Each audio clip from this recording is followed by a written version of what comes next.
Hey everyone, Josh Martinez here, and welcome to this week's idea. So this week's idea is looking for buying opportunity on the S&P 500 E-mini futures 1 hour time frame.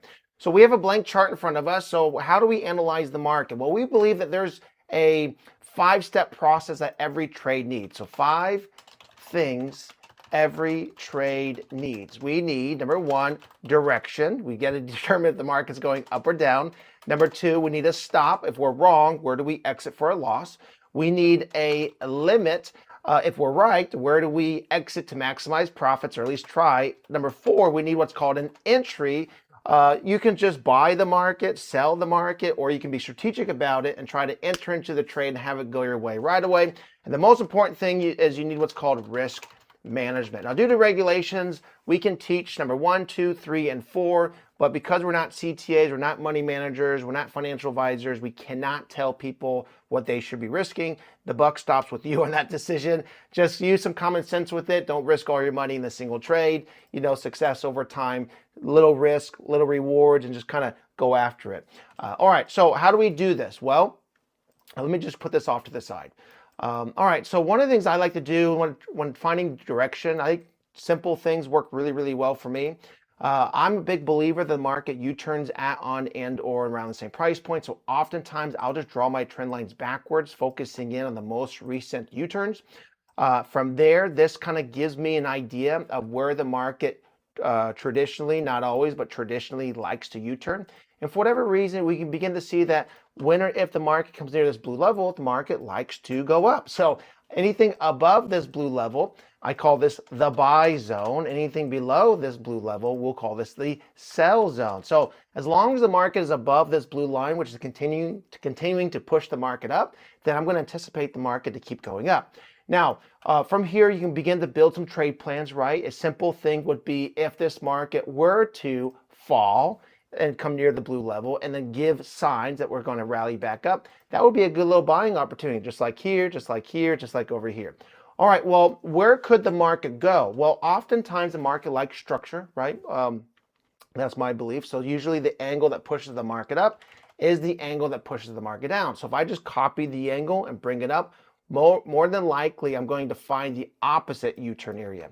Now, it's not an exact science, right? It's not like a brick wall. It's normally like a zone, but for whatever reason, you can begin to see that when or if the market comes near this blue level, the market traditionally, not always, but traditionally is pushing back down. So now we have some structure, right? When or if the market goes to the top blue level, sells off the bottom blue level, rally, back and forth, right? And so here we currently are. So this begins to develop a trade plan. And the trade plan is really straightforward.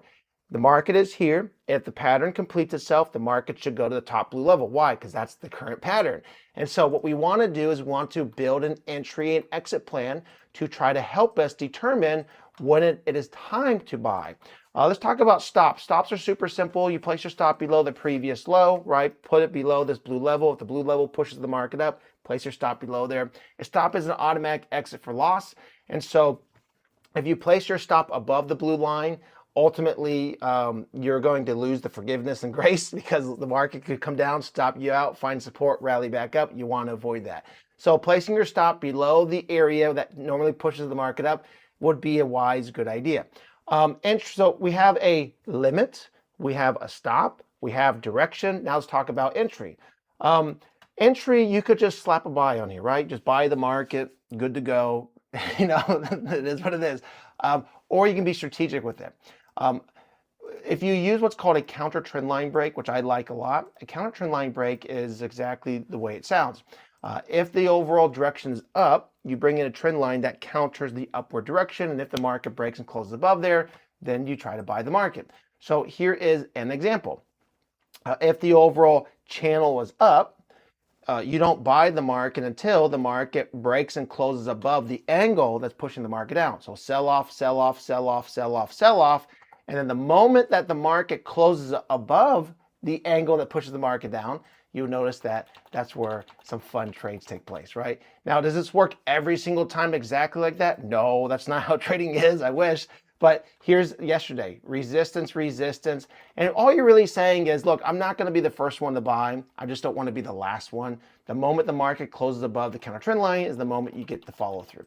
So if this is where we currently are right now, then we just do the same thing that's been working. Bring in a counter trend line. When or if the market closes above that counter trend line, we'll look to buy the market. If there's no counter trend line break, there's no entry. Remember, there's no such thing as perfect trading, right? I don't know how to win 100% of my trades. Ultimately, what's going to allow staying power is going to be risk management, being able to afford to be wrong. But buying the market while it's moving from the bottom of the channel to the top of the channel is a good idea. Works very well. Buying counter trend line breaks does promote entering into a trade and having it go your way right away. And then, of course, placing your stop below the structure is always a good idea to get your stop out of the way of the wave. And if the market does what we anticipated it to do, we could have a 400 tick rally, which could be pretty substantial. All right, everyone, my name is Joshua Martinez. That is this week's idea. There is risk involved when it comes to trading. You should never invest money that you cannot afford to lose. Always keep risk management in mind. Understand we are not CTAs, it stands for Commodity Trading Advisors. And what that means, what we're going to share with you is research, and ultimately what you do with this information is completely up to you. Past performance is not indicative of future returns. What that means is there's no guarantees of a positive outcome. There is risk involved in every single trade. That trade that I just outlined could absolutely lose. You need to be aware of that. Being a good trader is about managing risk, making good decisions over time. Look at us like a newspaper. We'll share with you our research, walk you through our findings, but ultimately, what you do with this information is up to you. All right, everyone, have a great day. We'll see you next time.